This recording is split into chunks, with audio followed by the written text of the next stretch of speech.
மேற்கு ஏற்றி விட்டு தெற்கு பார்த்த வழக்கம்.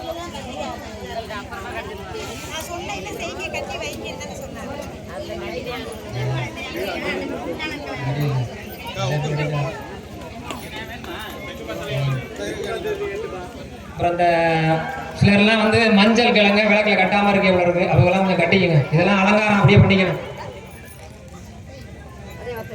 எல்லாரும் கட்டிட்டா மேக்ஸிமம் கட்டியிருக்காங்க, ஒரு சில பேர் தான் கட்டாம இருப்பாங்க.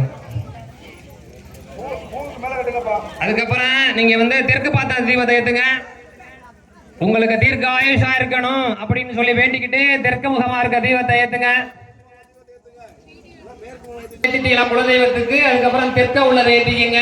தீர்க்க ஆயுஷா இருக்கணும்னு பிரார்த்தனை பண்ணி ஏத்திக்கங்க. அதுக்கப்புறம் வடக்க உள்ளதை ஏத்துங்க. துர்கா தேவியோட அருள் கிடைக்கணும்னு சொல்லி வடக்க உள்ளதை ஏத்துங்க.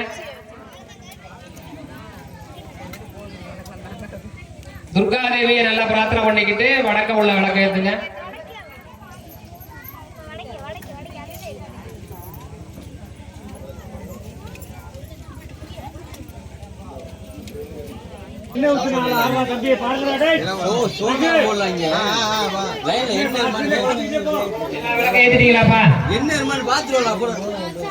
இப்போ எல்லா விளக்கையும் ஏற்றியாச்சுன்னா தூண்டு சுடரனை ஜோதி போற்றி, ஓதும் உள்ளளி விளக்கே போற்றி, ஜோதியே போற்றி, சுடரே போற்றி, இருள் கெடுக்கும் இல்லக விளக்கழிவடர் விளக்கே போற்றி, உடம்பெனும் அணையக விளக்கே போற்றி, உள்ளத்தகழி விளக்கே போற்றி, மடம்படும் உணர்னை விளக்கே போற்றி, உயிரெனும் திரியமக் விளக்கே போற்றி, இடம்படும் ஞானத்தீ விளக்கே போற்றி, நோக்குவார்க்கு எரிகொள் விளக்கே போற்றி, ஆதியாய் நடுவுமாகும் விளக்கே போற்றி, அளவிலா அளவுமாகும் விளக்கே போற்றி, சோதியாய் உணர்வுமாகும் விளக்கே போற்றி, தில்லை பொதுநட விளக்கே போற்றி, கற்பனை கடந்த ஜோதியே போற்றி, கருணையே உருவாம் விளக்கே போற்றி, அற்புத கோல விளக்கே போற்றி, ஏகமும் நடஞ்சை எம்மான் போற்றி, ஊழி ஊழி உள்ளோய் போற்றி, அலியான் காண அடியோய் போற்றி, ஆதியும் அந்தமும் அற்றாய் போற்றி, அந்த விழா இன்பம் அருளாய் போற்றி.